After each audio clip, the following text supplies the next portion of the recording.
Welcome to Community Conversations. You're listening and watching 1230 The Buzz, your talk station, 101.1 The Wiz and 100.3 Cincy's R&B station. I am Queen Miss Ebony J. And on Community Conversations is where we come to talk about things happening right here in our community. We know there's so many things going on with youth, with schools, with families. It's just a lot. But we don't just come on here to talk about the problems. We talk about solutions.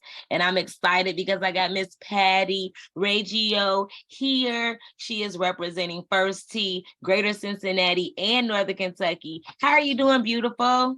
Oh, I love that you call me beautiful. I'm just terrific. Thanks so much for having us and looking forward to talking to the community about everything going on at First Tee. Oh, yes, it's always a pleasure. Just go ahead and dive in and introduce yourself to everyone and tell us your background. How did you become involved with First Tee? Absolutely. So my name's Patty Lusheck Ragio, and I've lived in this community for most of my life and did most of my years at the University of Cincinnati as a university fundraiser, and then was really, really fortunate to have been named the first president at Mercer Macaulay High School. So I've been around youth and education and nonprofit communities for my entire life. After coming off a couple of years and doing some consulting work, I decided I wanted to go back and work in an organization. And last fall, my predecessor, Elisa Yund, announced that she would be stepping down this year to do some things she's really wanted to do, which we're super proud of her.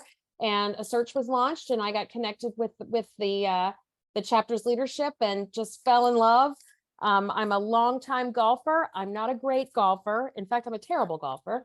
But I absolutely love the game, raised my kids on the game, and just happy to be part of an organization that literally our whole mission is to empower kids and give them life skills through the game of golf. So we're a youth development organization first, and we do it through golf and hope the kids both fall in love with the game, find an activity of their lifetime, and meet some friends along the way.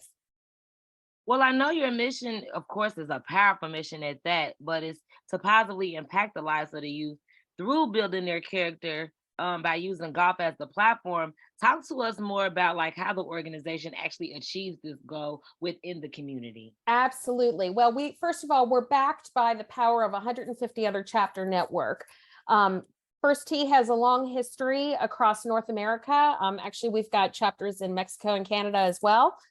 So we're part of a big network, but what's I think really interesting about First Tee is that we are our own chapter, our own organization. So we're backed by the power of the First Tee curriculum and the support of many national partners that engage with our headquarters. But every dollar and every impact we have that we raise in this community and that we provide for this community stays in this community. And so it really is about our region. We deliver our programs on the golf course across 9 centers and across 7 counties, including Butler and Warren and Boone, Kenton, and Campbell in Northern Kentucky. We have 15 coaches this year and over 160 volunteers. And I think that's really the power of the First Tee as an organization. We have a nationally created and backed curriculum that is proven by science and was helped develop by both golfers and educators. But we have it delivered through people who love the game and who love being around youth. We make sure every single person that's engaged with us is somebody that is worthy of engaging with young people. So we make sure we have a very rigorous background checking and training program. So that every volunteer, every paid coach, every staff member is the kind of person that is going to make sure that we not only uphold First Tee standards, but also that our kids are safe and they're having fun every single day. I mentioned, yeah, so I could talk forever. Keep going. No, I'm just saying that's totally important. I know that's not always an easy task, and you probably face a lot of challenges in the process. Truthfully, all of our volunteers and the coaches that we that lean in on helping with youth, we really do attract the kind of people that want to do the right thing. In turn, our families are grateful. I mean, it's a crazy world out there, right, Ebony? Yeah. And we have to be able to provide not only a physically safe space, but also an emotionally safe space so that our kids can come and enjoy the game and enjoy being kids. Yeah. We serve kids all the way from 6 years old up to 17. And that's like every stage of development for kids. And so every stage is important, and it's important that our coaches and volunteers are properly trained, so that they know how to work with kids at every stage of development throughout their life and through their golf life as well.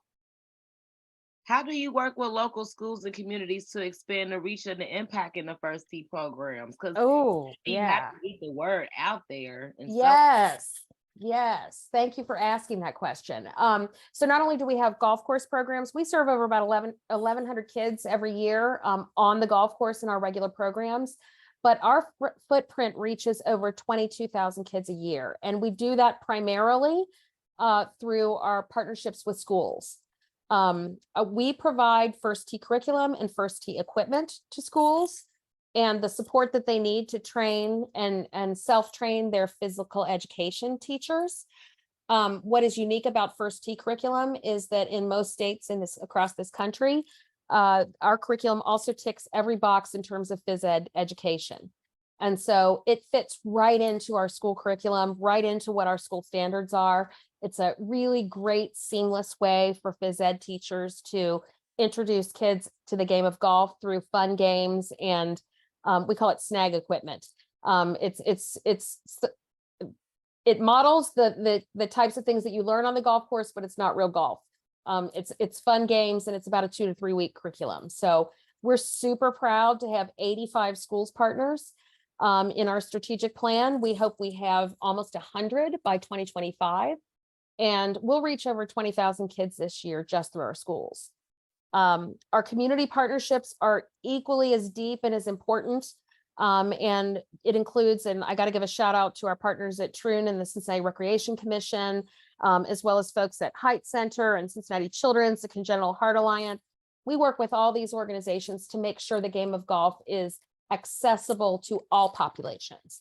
And so we want to make sure, we know it's a game that you can play for a lifetime and that you can play at your own pace. And we want to make sure every kid that wants to get their hands on a golf club has the opportunity to do so. oh, do you have any stories about a kid that may have transformed through the involvement with this program? I want to see this. Yeah, so I have two. One is a personal one that I just had, and the other one is one that's we talk a lot about our partnership with Congenital Heart Alliance. So we have a young man who was diagnosed. He was a very, very athletic kid, played everything, was diagnosed in his junior high school years as having a congenital heart disorder. And basically it put the brakes, Ebony, on everything he had ever been accustomed to doing. He had aspirations to play his sport in high school, and he was in all the contact sports.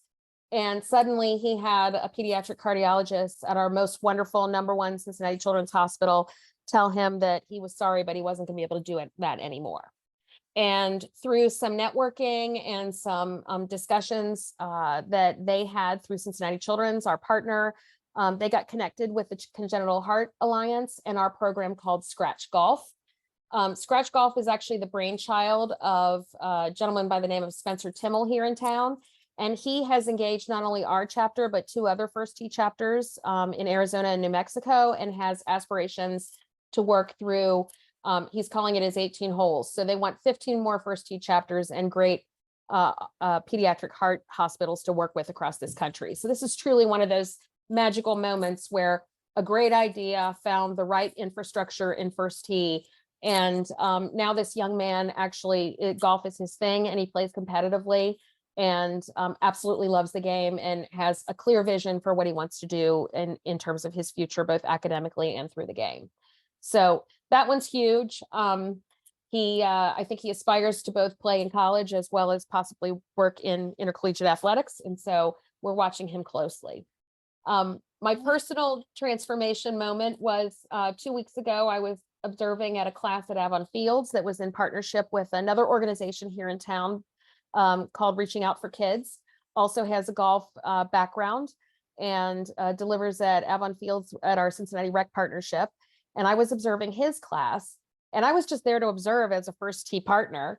And I was standing there, and of course, any of us that are involved with youth in the game of golf can't keep our mouth shut when we see things happening.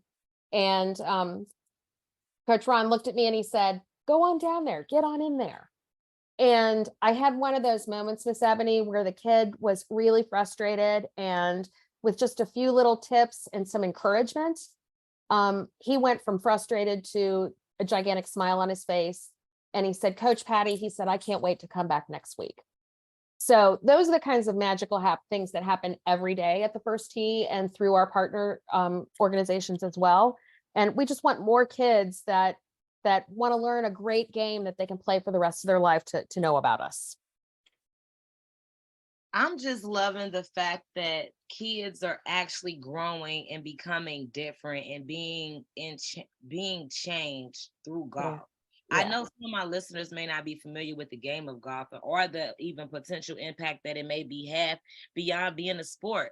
Can you talk to us about how it can uniquely contribute to character development? Because I've been there, done that when it comes to being a younger. I didn't think golf was going to help me as much as it did, but it truly made a difference with my life skills. So share that world with us a little bit. I love that you gave us the Ebony seal of approval. Yeah, so I like to shortcut it by saying that golf is still one of the only games that we know of. There are very few where you don't have to have a referee to learn how to play it honestly and with people who become your lifetime friends. And on top of all of that, it gives you access to networks that you may or may not have access to, no matter where you're coming from. So, you know, it's traditionally known as a country club sport, but cities and counties all over greater Cincinnati and northern Kentucky have fantastic courses that are just as good or better than some of the private courses you might have the privilege of playing on. So you can learn to play anywhere. There are golf courses in every community. And what's great about golf is that, you know, it's an individual sport. So we think it contributes to things like goal setting. If you've ever played a hole of golf, you know that it can go really, really well or really, really badly. And sometimes it starts out badly and turns out well. And sometimes it's the reverse. So it teaches things like resilience and kind of stick-to-itiveness. Again, we talked about the honesty. We talked about the connections that you make in your community and beyond. You also collaborate. Sometimes you play as team members. It's an individual sport where you also have a team. And so you can strategize depending upon the different games. And so, and people across demographic, geographic, socioeconomic, everything, you'll find golfers everywhere you go. And so there's always a community that you can tap into with the game of golf. And, you know, that maybe isn't true necessarily for people at various capabilities. Like I said, I'm a terrible golfer, but I actually love the game, and it's opened up major avenues for me in addition to this job. So we just think if you haven't tried it, you kind of get, I'm going to use a terrible word, but you kind of get addicted to the game. And we want to invite anyone, any child between the age of 6 and 17 that wants to come out and try it. Don't let anything be a barrier to you, because there's a way to tap into the game through First Tee, and we can help you do that. How can individuals and listeners get involved with this, you know, with your organization, First Tee? Can they get involved in the community or maybe fundraise? And, you know, can they volunteer? What are some opportunities for them? Absolutely. I think I mentioned earlier when we were in our chat that we have over 160 volunteers. Those volunteers are the engine of our reach. And what I mean by that is they're trained to get out there with the kids and teach right alongside the coaches. So if you have any interest in wanting to coach kids, we have coaching opportunities as volunteers. If you want to do something as a group or a corporation, we have cleanup days, and we've got community golf days where we do one-day assistance. So any group or organization could reach out to us, and we would set them up with an opportunity to interact with kids. We have some organizations that just want to come and help us clean up our clubhouse on a day. So those are opportunities. Really, you could come and work in the office if you wanted to. There's always work to be done. There's always packages to be delivered. There's always golf equipment that needs to be transferred from one school to the next. And so really any talent or time that you are willing to give, we are completely engaged with helping you find the spot where you feel the most impact as a volunteer. If you're interested in participating, I would say just go out to our website. I'm not sure when you're going to air this, but we're in our fall registration period this week. And so watch out for our, I would say follow our Facebook page and our Instagram page, and we'll always list when registration takes place. We do fill up quickly, Miss Ebony. So for young people that are wanting to try, following us on those social media sites is really important. And we just invite you to come in. If you're not sure, give me a buzz and take a tour of one of our facilities, observe a class, see what's going on. And I bet if you come and see what's happening, you'll fall in love with what we're doing at First Tee. I am just so excited. I want to actually come and check it out. If you're listening and you feel, oh my goodness, like, boom, I want to get involved. I want to support these initiatives. Hey, please don't hesitate. Please make sure you reach out. Please make sure you connect with them. It's First Tee, and that's TE, 2 E's, GCNKY.org. Please go over and check it out. I'm just so glad, Miss Patty, that you were able to come talk to us about this organization. Oh, we are so glad to be here. And Miss Ebony, you're doing a great community service by having these community conversations. And I think you know how important it is to have the media on board so that we can share what we're doing in our community and spread the word. So thank you so much. Thank you. If you need anything else, please feel free to let us know. Feel free to reach out. We again want to be a resource to the community and want to always help you get the word out. Thank you. And we'd love to have you come by if you'd also like to do that. You have a standing invitation, Miss Ebony. Perfect. This is Community Conversations on 1230 The Buzz, your talk station, 101.1 The Wiz and 100.3 Cincy's R&B station. I am Miss Ebony J. We'll be back with more community conversations after these messages.